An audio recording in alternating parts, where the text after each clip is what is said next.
Di Tanah Agung yang disebut Benua Edera, berdiri kekaisaran terbesar sepanjang sejarah. Kekaisaran Felion, kekaisaran yang tak terkalahkan, tak tergoyahkan, dan diperintah oleh garis darah terkuat darah Kaisar Felion. Keturunan Felion bukan sekadar manusia biasa. Mereka adalah penerus darah yang membawa kekuatan ilahi.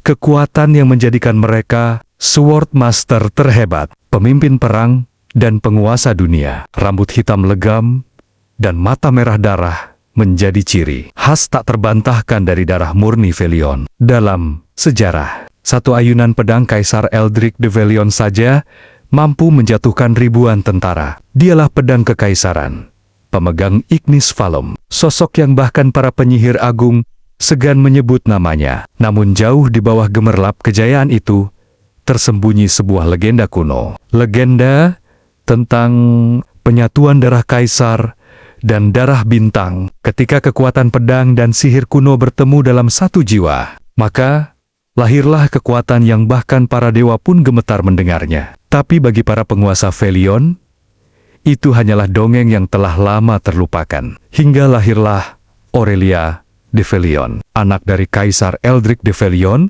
dan Lady Eveline de Lysoria, selir yang berasal dari kerajaan yang telah dihancurkan.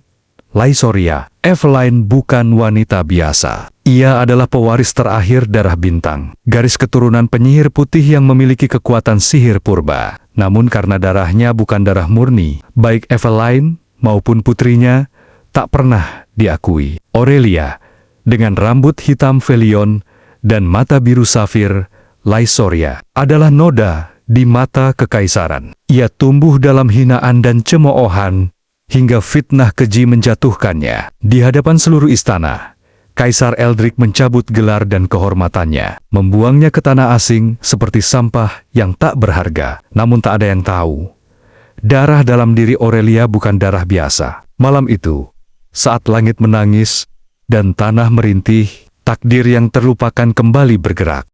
Tubuh Aurelia gemetar hebat saat Elindra membawanya ke sebuah pondok kayu tua yang tersembunyi di kaki gunung Valmere. Angin malam berbisik dingin, dan luka di sekujur tubuhnya menjadi saksi bisu atas pengkhianatan yang barusan menimpa dirinya. Hari-hari berlalu dalam kabut kesedihan dan penderitaan. Elindra merawatnya dalam diam, namun dengan kelembutan yang tak pernah Aurelia rasakan sebelumnya. Pada malam ketiga, Aurelia yang tengah berbaring lemah tak kuasa menahan air matanya lagi. Tubuhnya rapuh, jiwanya hancur. Untuk pertama kalinya, ia menangis di pelukan Elindra yang memeluknya dengan hangat. "Kau berhak menangis," bisik Elindra, "tapi jangan selamanya. Suatu hari nanti, dunia akan menangis di hadapanmu." Di pagi kelima, Elindra mengajaknya melakukan perjalanan singkat ke sebuah kuil tersembunyi yang hanya bisa diakses oleh mereka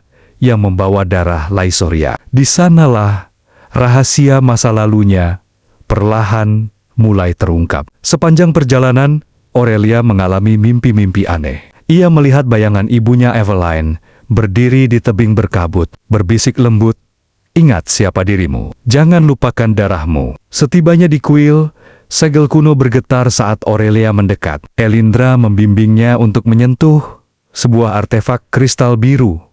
Di altar, begitu jarinya menyentuh permukaan dingin itu, cahaya samar berwarna biru dan merah berkedip di sekeliling tangannya. "Ini?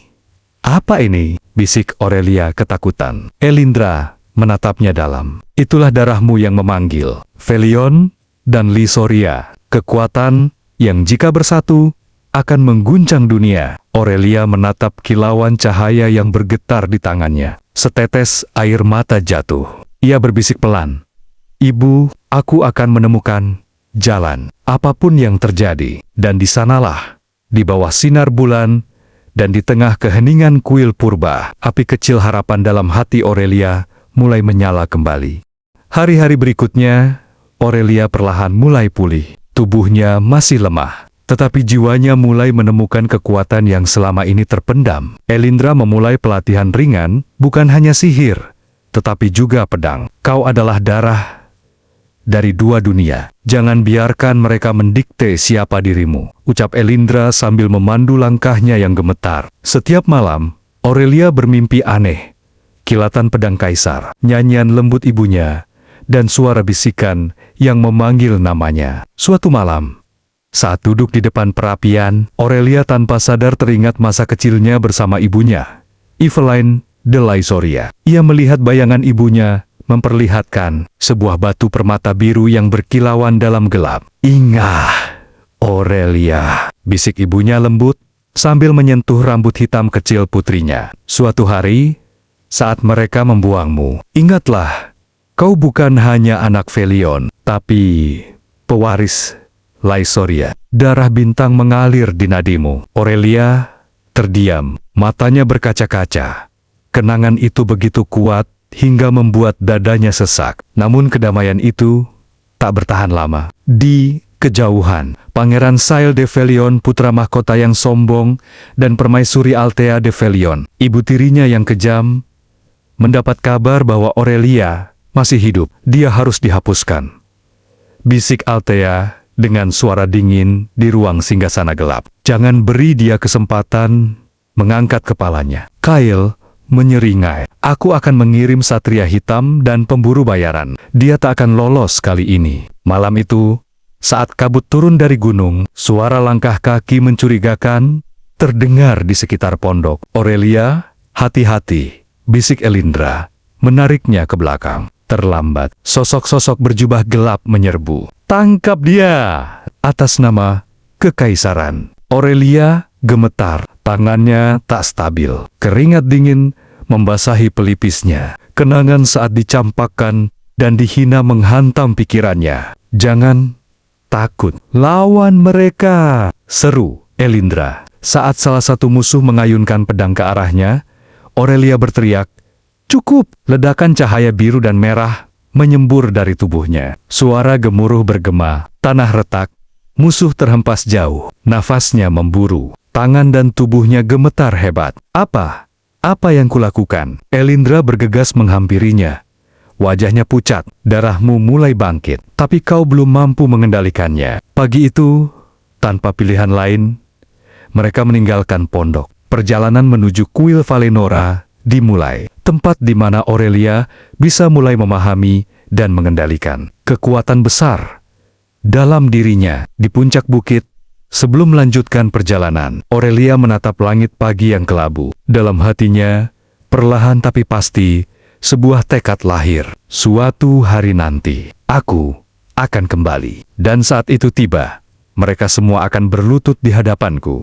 Hari-hari baru di kaki Gunung Valmere menjadi awal perjalanan baru bagi Aurelia. Luka-luka di tubuhnya perlahan pulih, tetapi luka di hatinya tetap menganga. Setiap pagi ia melatih sihir dasar dan pedang di bawah bimbingan Elindra. Langkah kakinya masih goyah, pedangnya sering terjatuh dari tangan. Tapi kali ini, Aurelia tak ingin lagi menjadi korban. Meski tubuhnya lemah, tekadnya mulai membara. Di tengah latihan, saat pedangnya jatuh untuk kesekian kalinya, Aurelia terduduk di tanah. Napas memburu, angin gunung meniup rambut hitamnya, dan tanpa sadar, air matanya jatuh. Bayangan masa lalu menyergap, ia melihat dirinya kecil, berlari di taman istana, tertawa sambil mengejar Kaisar Eldrick, ayahnya yang saat itu tampak hangat. "Ayah, tunggu aku." Kaisar mengangkatnya ke pelukan, mata merahnya tampak teduh. Kenangan itu menghantam keras, karena kini orang yang dulu menggendongnya adalah orang yang melemparkannya ke dalam kehancuran. Aurelia mengepalkan tangan, bibirnya bergetar. Aku tak akan menangis lagi." Di saat yang bersamaan, seorang pengelana berjubah gelap tiba di reruntuhan kuil Ravenda Altharion. Ia adalah mantan satria kekaisaran yang membelot karena muak dengan korupsi dan kekejaman istana. Tinggi, berambut hitam keperakan, bermata tajam penuh luka batin, Raven menatap Aurelia tanpa banyak kata. Tetapi sorot matanya menyiratkan rasa hormat. "Aku tak akan membungkuk pada siapapun dari kekaisaran," katanya singkat. "Tapi aku bisa mengenali jiwa yang dihancurkan. Jika kau ingin bertahan, aku bisa mengajarimu." Elindra mengenalnya. Meski dingin, Raven adalah sekutu yang bisa dipercaya. Perlahan, ia mulai melatih Aurelia menjadi pelindung yang setia. Apakah dia akan menjadi cinta atau sekadar saudara? Hanya waktu yang tahu. Namun kedamaian itu tak bertahan lama. Pangeran Kael dan Permaisuri Althea tak tinggal diam. Kali ini, mereka mengirim Satria Hitam dan pasukan elit ke Kaisaran untuk menghancurkan kuil Valenora. Langit memerah. Ledakan sihir menghancurkan pagar-pagar kuno. Raven menarik Aurelia. Kita harus pergi. Aurelia berjuang. Tubuhnya gemetar, tapi di saat terdesak, ia merasakan kekuatan itu lagi. Cahaya biru dan merah menyala samar di tangannya. Apa ini? Bisiknya ketakutan. Elindra, sambil menahan serangan musuh, berteriak, hari itu akan datang saat darahmu menyatu, dan tak ada kekuatan di dunia ini yang bisa menghalangimu. Dengan susah payah, Aurelia dan Raven melarikan diri ke hutan, meninggalkan kuil yang runtuh di belakang mereka. Tapi di dada Aurelia, sebuah nyala kecil mulai tumbuh. Keyakinan bahwa ini baru permulaan. Kabut pagi menyelimuti hutan lebat saat Aurelia dan Raven tiba di lembah Valenora, tempat perlindungan terakhir yang jauh dari jangkauan Kekaisaran. Di sana, di sebuah gua kuno yang terlupakan, mereka berlindung. Tubuh Aurelia gemetar hebat. Setiap langkahnya disertai nyeri luar biasa. Tangannya terus bergetar. Dan setiap kali ia memejamkan mata, kilatan biru merah menyala di balik kelopak matanya. Apa yang terjadi padaku? Bisiknya lirih. Raven hanya diam. Namun sorot matanya jelas khawatir, tapi juga kagum. Elindra meletakkan tangan di bahu Aurelia dan menatapnya dalam. Kau bukan lagi gadis lemah yang mereka buang, Aurelia. Ini saatnya darahmu mulai bersatu. Di malam yang dingin, di tepi sungai yang memantulkan bintang, Aurelia terisak pelan sendirian. Kenangan menghantam pikirannya tanpa henti tawa masa kecil. Hangatnya tangan sang ayah, kemudian berubah menjadi penghinaan, tendangan, dan tatapan dingin kaisar yang mengusirnya. Mengapa? Mengapa aku harus terlahir dari darah mereka? Isaknya hingga bahunya terguncang hebat. Raven mendekat perlahan. Ia tak mengatakan apa-apa, hanya duduk di sampingnya dalam keheningan. Tanpa sadar, Aurelia bersandar di bahunya. Tangisnya pecah. Aku benci mereka, bisiknya parau. Aku benci diriku. Raven menatap langit gelap. Tak ada yang bisa memilih darah yang mengalir dalam dirinya. Tapi kau bisa memilih apa yang kau lakukan dengan kekuatan itu. Keesokan harinya, saat mereka menemukan altar purba Valenora yang tersembunyi di dalam gua, Elindra memandu Aurelia untuk berdiri di tengah lingkaran sihir kuno. Darahmu, Felion, dan Laisoria adalah dua kutub yang seharusnya saling menolak. Tapi di dalammu, keduanya beresonansi. Kau adalah satu-satunya harapan untuk menyatukan kekuatan yang telah terpecah ribuan tahun. Aurelia menutup matanya. Gemuruh halus terdengar di telinganya. Tubuhnya panas, seolah ada api dan es bertarung di nadinya. Lalu, ledakan cahaya biru merah menyembur ke langit. Suara sihir purba menggema di udara. Tubuh Aurelia melayang sejenak, rambutnya terurai. Mata birunya berpendar dengan semburat merah. Rasa sakitnya tak terlukiskan. Ia ingin berteriak, tapi suaranya tercekat. Jiwanya seolah terkoyak. Tapi, di balik itu, ia merasakan sesuatu yang tak pernah ia rasakan sebelumnya. Kekuatan. Elindra berlutut, air matanya menetes. Darah itu mulai menyatu. Raven, yang menyaksikan dari kejauhan, menatap dengan mata melebar. Dia bukan manusia biasa. Aurelia terjatuh ke tanah. Napasnya memburu, namun matanya perlahan terbuka. Pupil biru safir dengan semburat merah darah bersinar samar. Dengan suara pelan namun penuh ketegasan, ia berbisik, "Aku akan mengambil kembali segalanya. Aku tidak akan lari lagi." Langit di atas Valenora bergemuruh. Takdir Kekaisaran Felion perlahan mulai retak. Setelah malam penyatuan darah yang mengguncang, Aurelia terbangun di fajar keemasan. Tubuhnya lemah, namun berbeda. Aura di sekelilingnya memancar lembut biru dan merah berkilau, menciptakan siluet baru yang tak bisa disembunyikan lagi. Raven, yang setia berjaga, menatapnya dengan mata takjub. "Kau berbeda," gumamnya pelan. Aurelia perlahan berdiri, setiap langkahnya kini mantap. Pancaran kekuatan baru mengalir di nadinya. Tak ada lagi keraguan di matanya. Ia memandang langit dan berbisik, "Aku bukan lagi anak yang mereka buang. Aku adalah pewaris sejati dua takdir." Hari-hari berikutnya diisi dengan latihan yang jauh lebih keras. Di bawah bimbingan Elindra dan Raven, Aurelia mulai mengendalikan pedang, Felion, dan sihir Lysoria. Secara bersamaan, sebuah kombinasi mematikan yang tak pernah ada sebelumnya. "Lihatlah sekelilingmu," ucap Elindra, saat Aurelia berhasil menahan sihir serangan petir dan memotongnya dengan pedang. "Dunia sedang berubah, dan kau adalah pusat perubahan itu." Aurelia perlahan belajar mengendalikan emosi yang meluap dalam dirinya. Ia menutup mata, mengingat semua penderitaan, lalu mengubahnya menjadi kekuatan. Kabar tentang kebangkitannya sampai ke telinga kekaisaran. Pangeran, Kael dan Permaisuri Althea memutuskan untuk menyerang habis-habisan. Tapi kali ini,